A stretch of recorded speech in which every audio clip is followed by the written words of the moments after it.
శ్రీమాత్రే నమః. ఈరోజు 5వ శ్లోకం. అంతకంటే ముందు ఒకసారి 4వ శ్లోకాన్ని చెప్పుకుందాం.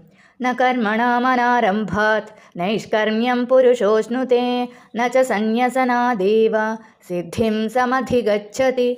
5వ శ్లోకం.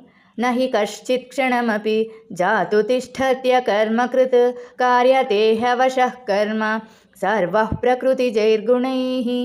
నా అంటే కాదు, హి నిజముగా, కశ్చిత్ ఎవరు కూడా, క్షణమపి క్షణకాలము కూడా, జాతు ఎప్పటికీ, తిష్ఠత్య కర్మకృతు కర్మ చేయకుండా ఉండుట, కార్యతే చేయబడును, హ్యవశ నిస్సహాయముగా కర్మ పని, సర్వ అన్ని, ప్రకృతి జైర్గుణై ప్రకృతి జనితములైన గుణములచే.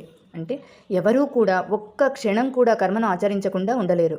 నిజానికి అన్ని ప్రాణులు తమ తమ ప్రకృతి జనితమైన స్వభావాలచే ప్రేరేపితమై కర్మను చేయవలసియే ఉండును అని భగవంతుడు అర్జునునికి చెప్తున్నాడు. శ్లోకాన్ని ఇంకొకసారి చెప్పుకుందాం. నహి కశ్చిత్ క్షణమపి జాతు తిష్ఠత్య కర్మకృత్ కార్యతే హ్యవశః కర్మ సర్వః ప్రకృతి జైర్గుణైః. 6వ శ్లోకాన్ని రేపు చెప్పుకుందాం.